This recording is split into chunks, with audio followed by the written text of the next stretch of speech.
اعوذ باللہ من الشیطان الرجیم، بسم اللہ الرحمن الرحیم۔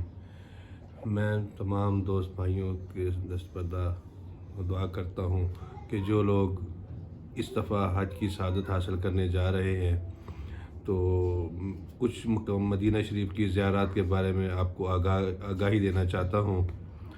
تو آپ کو چاہیے کہ آپ ہماری ویڈیوز کو لائک کریں، شیئر کریں، سبسکرائب کریں۔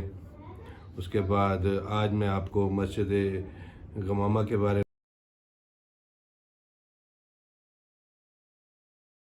میں بتاؤں گا کہ اس کی تاریخ کچھ اس طرح سے ہے کہ ایک دفعہ جب مدینہ شریف میں بارش نہیں ہو رہی تھی تو کچھ اصحاب نے مل کر حضور صلی اللہ علیہ وسلم سے دستبردہ دعا کرنے کی درخواست کی کہ آپ دعا فرمائیں کہ اللہ پاک مدینہ شریف میں بارش کا کرے۔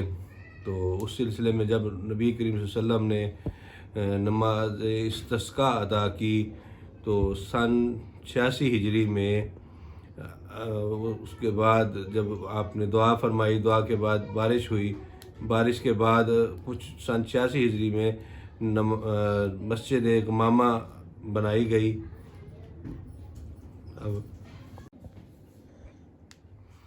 اور اسی طرح سے مدینہ شریف جب آپ لوگ جاتے ہیں تو مدینہ شریف کے قرب میں چند قدموں کے فاصلے پر جنت البقیع واقع ہے، جس میں آپ حضور صلی اللہ علیہ وسلم کے کم و بیش 10,000 صحابہ کرام، آپ کی ازواج مطہرات اور آپ کی دختران وغیرہ شامل ہیں جو وہاں مدفون مقبور ہیں۔ اور اس کے ساتھ ساتھ یہاں بہت سے اور لوگ بھی مدفون ہیں جو کہ خاص طور پہ مدینہ شریف کے رہائشی ہوں، وہ یہاں مدفون ہوتے ہیں۔ باقی کسی اور کو کسی بھی طرح سے سفارش کے ذریعے یا کسی بھی اور طریقے سے وہاں مدفون ہونے کی اجازت نہیں مل سکتی۔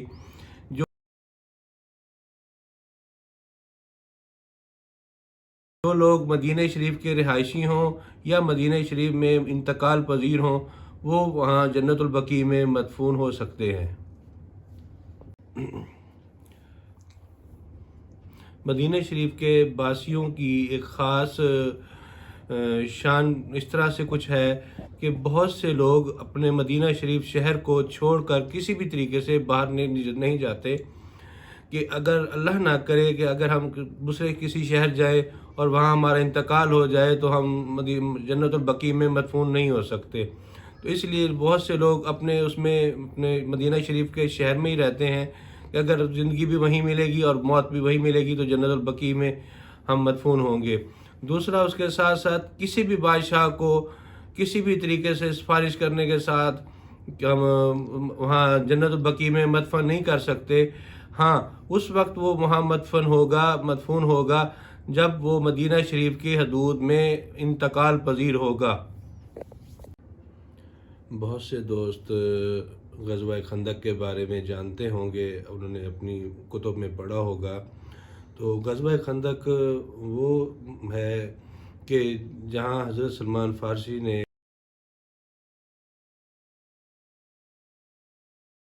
ایک حضور صلی اللہ علیہ وسلم کے ساتھ مشاورت کے بعد ایک مشورہ دیا تھا کہ جنگ خندق میں ایک خندق کھودی جائے جس میں کفار کے بہت بڑے لشکر کو جو ہے ہرایا جا سکے۔ تو آپ صلی اللہ علیہ وسلم کے مشاورت کے بعد ایک خندق کھودی گئی جس کی وجہ سے کفار خندق کو کراس نہ کر سکے اور وہ اپنی جنگ ہار گئے۔ تو انہوں نے جب وہاں مال و اسباب چھوڑا تو اس میں جو ہے ایک ستو جو ہے اسے جو ہے سامان کے ساتھ بقایا چھوڑا گیا۔ تو اس طرح سے اس غزوہ کو غزوہ سبوک بھی کہتے ہیں۔ تو اس غزوہ خندق کے بعد اسی قرب و جوار میں بہت سی مسجدیں تعمیر کی گئیں، جس میں حضرت سلمان فارسی کی مسجد ہے رضی اللہ تعالیٰ عنہ، اس کے بعد حضرت عمر فاروق رضی اللہ تعالیٰ عنہ کے نام سے مسجد قائم ہے، حضرت عمر فاروق، حضرت ابوبکر صدیق کے نام سے مسجد کی تعمیر کی گئی۔ بہت سی چھوٹی چھوٹی مقامات پہ مسجدیں تعمیر کی گئی ہیں، جہاں جس طرح کوئی صحابہ شہید ہوتے تھے تو ان کے نام سے وہاں ایک مسجد تعمیر کر دی جاتی ہے۔ ایک مقام ایسا وہاں غزوہ خندق کے ساتھ مقام کے پر تقریباً 7 مساجد ہیں جو مختلف صحابہ کرام کے نام سے منسوب کی جاتی ہیں۔ بس اس طرح بہت سے دوست غزوہ احد کو بھی جانتے ہوں گے۔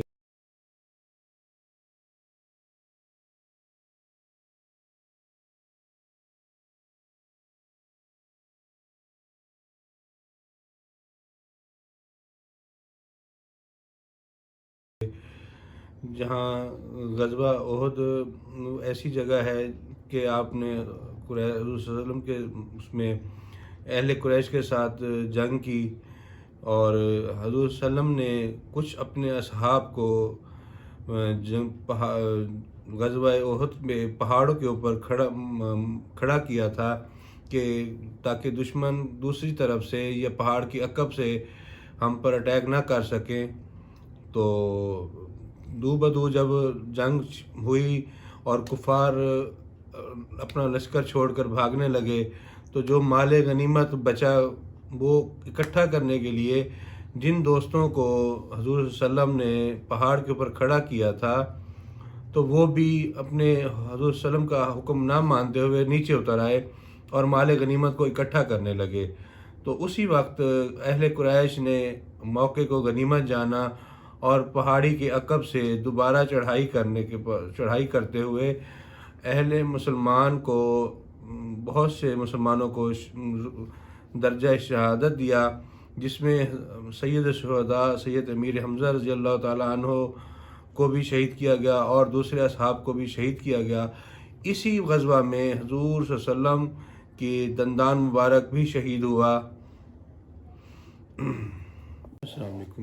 انہی زیارات میں سے مدینہ شریف کی کچھ زیارتوں میں سے مسجد قباء بھی ایک مشہور عبادت گاہ بھی ہے اور زیارت بھی ہے، جہاں حضرت ایوب انصاری رضی اللہ تعالیٰ عنہ نے اپنے مکان کو حضور صلی اللہ علیہ وسلم کی خدمت اقدس میں پیش کیا تھا کہ آپ مدینہ شریف تشریف لائیں ہیں تو یہاں رہیں۔ تو اس وقت حضور صلی اللہ علیہ وسلم کی حکم کے مطابق آپ نے فرمایا تھا کہ جہاں یہ میری اونٹنی جائے گی، جا کے بیٹھے گی، وہیں میں اپنی مسجد اور اپنا گھر بناؤں گا۔ تو جو اونٹنی ہے وہ مسجد نبوی کی طرف چلی گئی اور وہاں جا کے بیٹھی، اور وہاں حضور صلی اللہ علیہ وسلم نے اپنے قیام پذیر ہوئے اور وہاں اپنے مسجد بھی بنائی۔ مسجد قباء میں ایک خاص پائی جاتی ہے کہ اگر آپ یہاں مسجد قباء میں حاضری کے لیے تشریف لائے، زیارت کے لیے تشریف لائے، آپ نے باوضو ہو کر 2 رکعت نماز نفل ادا کی، صلاۃ النفل ادا کی، تو آپ کو ایک عمرہ کرنے کی جو حج قبول عمرہ کرنے کی جو ہے وہ دی جائے گی۔ کچھ عرصہ قبل تک جس کو مسجد زرار بھی کہا جاتا تھا، تو کسی وجوہات کی بنا پر حضور صلی اللہ علیہ وسلم نے حکم فرمایا تھا کہ اس مسجد زرار کو ختم کر دیا جائے۔ تو اس وقت کے حاکم نے اس وقت ختم کر دیا اور وہاں بالکل جگہ کو حکم فرمایا تھا کہ اس مسجد زرار کو ختم کر دیا جائے۔ تو اس وقت کے حاکم نے اس وقت ختم کر دیا اور وہاں بالکل جگہ کو ختم کر دیا تھا۔ اور یہ مسجد قباء سے کچھ فاصلے مدینہ شریف کی ایک زیارت بیر عتق بھی ہے، جہاں نبی کریم صلی اللہ علیہ وسلم ہجرت کر کے تشریف لا رہے تھے، تو راستے میں ایک بیر عتق نام کی ایک جگہ آتی ہے جہاں ایک کنواں تھا۔ تو آپ حضور صلی اللہ علیہ وسلم نے وہاں آ کر قیام پذیر ہوئے اور وہاں کا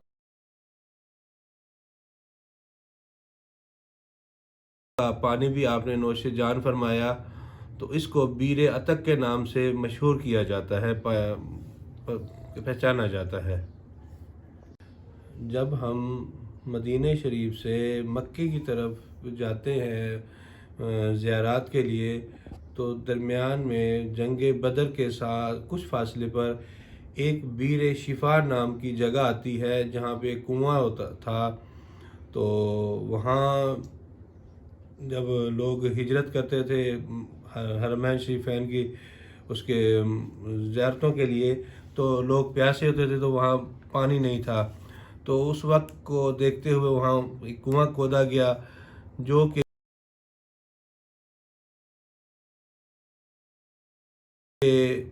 جب کنواں کھود گیا اس کا پانی کیا گیا تو وہ بہت کڑوا تھا. تو پھر نبی کریم صلی اللہ علیہ وسلم نے اپنا لعاب دہن اس کنویں کے اندر ڈالا، تو ایک تو وہ پانی میٹھا ہو گیا اور بہت سے لوگوں کو اس پانی کی اس سے وجہ سے شفا بھی ملنے لگی. تو اس وجہ سے اس مقام کو بیر شفا کا نام بھی دیا جاتا ہے. مدینہ شریف کی زیارتوں میں ایک مسجد مصعبہ بھی ہے، جہاں پہ نبی کریم صلی اللہ علیہ وسلم نے بیر عتق کے ساتھ کچھ فاصلے پہ ہے، جہاں آپ نے وضو کیا اور پانی پیا. اس کے بعد آپ نے مسجد مصعبہ میں جا کے نماز بھی پڑھی. اس کو مسجد مصعبہ بھی کہتے ہیں.